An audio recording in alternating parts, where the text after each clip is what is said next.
My name is Clara. I'm 28 years old, and until recently, I thought my life was perfectly planned. I lived in a big, bustling city where everything was fast, exciting, and loud. I had a good job, friends who made me laugh, and a boyfriend named Matt, who I thought was my forever. But life doesn't always go the way you expect, does it? It all fell apart a few months ago. One day, I found out that Matt had been hiding something terrible. He lost his job after a scandal at work, and everyone was talking about it. I tried to stand by him, but then I discovered he had lied to me too. He told me it wasn't his fault, but I couldn't trust him anymore. My heart felt broken into 1,000 pieces. After the breakup, I knew I couldn't stay in the city. Everywhere I went, there were reminders of Matt. Our favourite cafe, the park where we had picnics, even the smell of the rain on the pavement reminded me of him. I decided I needed a fresh start. That's how I ended up here, in this small, peaceful, coastal town called Seabreeze. The day I arrived, the salty air and the sound of the waves made me feel lighter, as if the ocean was washing away some of my pain. I found a cosy little cottage to rent, with a garden full of roses and a view of the sea. It wasn't fancy, but it was exactly what I needed. At first, I didn't know anyone in town. The streets were quiet, lined with tiny shops and houses painted in pastel colours. People waved to each other as they passed, and everything felt slower, calmer. It was strange, but comforting. I spent my first days unpacking, taking long walks along the shore and writing in my journal. I wanted to put my thoughts on paper to make sense of everything I had been through. One afternoon, I decided to visit the town library. I loved books. They had always been my escape, my little world of magic when things got hard. The library was small and charming, with shelves full of old, dusty books that smelled like history. That's where I met Thomas. Thomas was the librarian, or rather, the town historian who volunteered at the library. He was tall, with warm brown eyes and a soft smile. His dark hair was always a bit messy, like he'd been running his hands through it while thinking. When I walked in, he looked up from a pile of books and said, "You must be new here." "Yes," I said, smiling nervously. "I'm Clara. I just moved to Seabreeze." He stood up and walked over, extending his hand. "I'm Thomas. Welcome to our little town. If you need any good book recommendations, I'm your guy." We started talking, and I found out he had grown up here. He knew everything about the town's history, from the fishermen's stories to the old legends about the lighthouse on the cliff.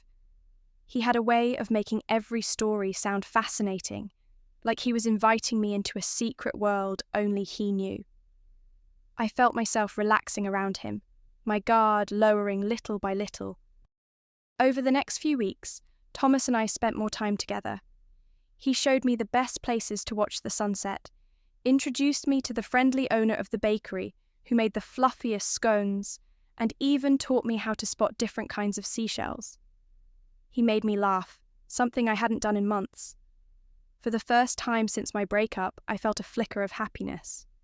One evening, we were sitting on the beach, watching the waves crash against the rocks. The sky was painted in shades of pink and orange, and the air smelled like salt and freedom. Thomas turned to me and said, "You know, you're different from anyone I've met here. You have this spark." I blushed and looked down at the sand. "I don't feel like I have a spark. I feel like I've been trying to put myself back together." He reached out and gently brushed a strand of hair from my face. "Sometimes, the most beautiful things are the ones that come after a storm." My heart fluttered. For the first time in so long, I allowed myself to imagine falling for someone again. But just as quickly, doubt crept in. Could I trust him? What if he turned out to be like Matt, someone who kept secrets and broke promises? As the weeks went by, Thomas and I grew closer. He was kind, patient, and thoughtful, and being around him felt easy, like slipping into a warm bath after a long day. But then, something happened that shattered the peace I had found in Seabreeze. One morning, I was sipping coffee at the cafe when I overheard two women at the next table whispering. I wasn't trying to eavesdrop, but their words caught my attention. "Heard he was involved in that scandal last year," one woman said. "Really? I thought it was the other guy who got in trouble," the other replied. "No, Thomas was part of it too. He just kept it quiet. You know how charming he is." My stomach dropped. Were they talking about Thomas? Could it be true? The scandal they mentioned sounded just like the one that had ruined Matt's career. When Thomas came to see me that evening, I couldn't keep it inside. "Thomas," I said, my voice trembling, "I need to ask you something. Were you involved in a scandal last year? The one with my ex-boyfriend, Matt?" His face changed. The warmth in his eyes dimmed, replaced by something I couldn't quite read. Guilt, maybe.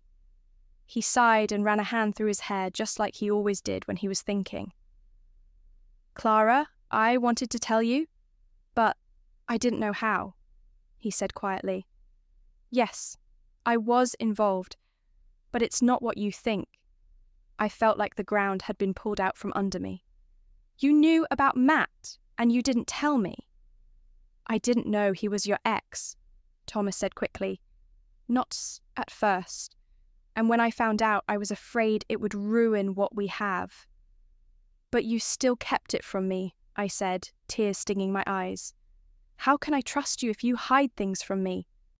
Thomas reached for my hand, but I pulled it away. My heart was pounding in my chest, and I could barely breathe. I had trusted him, let my guard down, and now it felt like everything was crumbling all over again. "Clara, please listen to me," he said, his voice soft but desperate. "I didn't know how to tell you without losing you. I never meant to hurt you." "But you did," I said, my voice breaking. "After everything I've been through, I can't handle more lies." Thomas looked at me with so much pain in his eyes that it made my chest ache. It wasn't a lie. It was fear. I was part of the team that investigated Matt's company. I uncovered the evidence of what he did. That's why he got caught.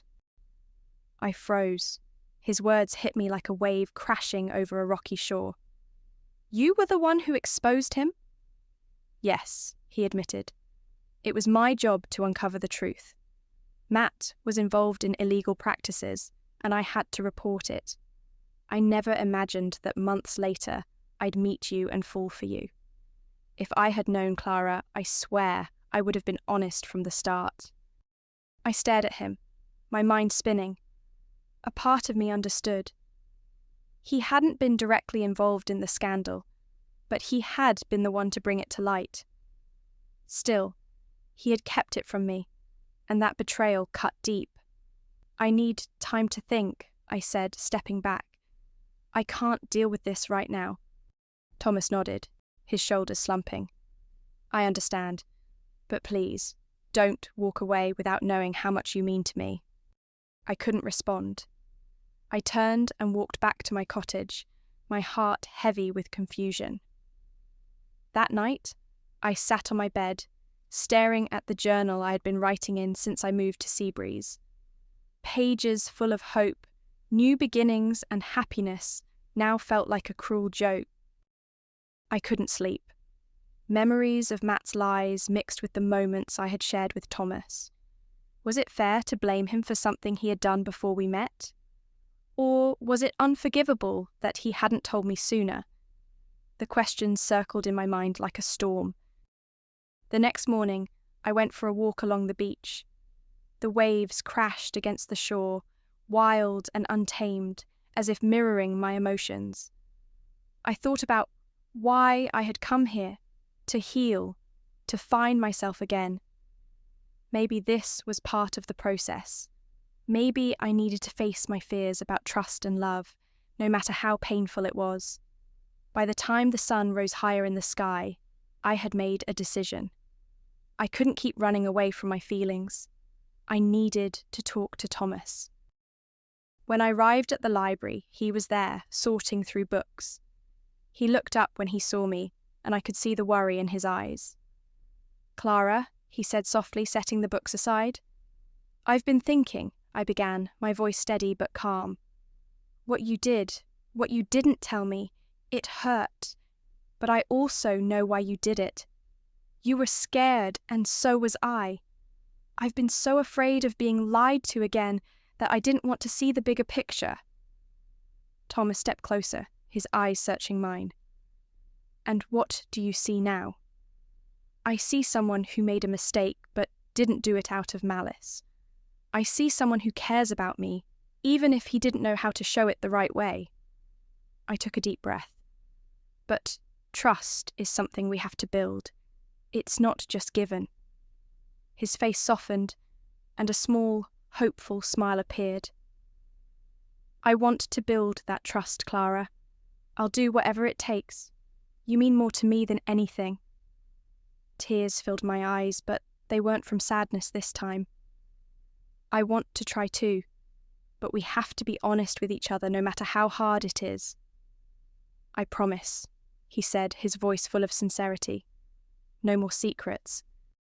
We stood there for a moment, the air between us lighter than it had been in days.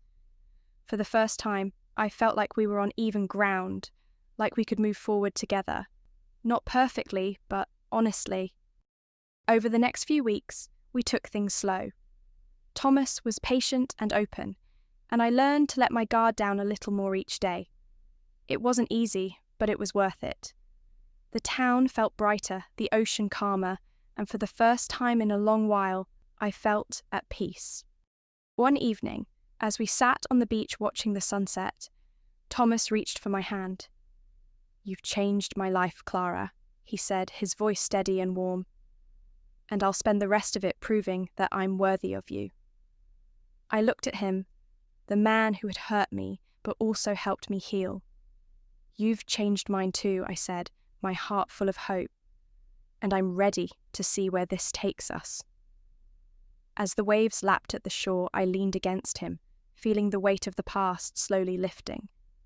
Love wasn't perfect, and neither were we, but in that moment, it was enough.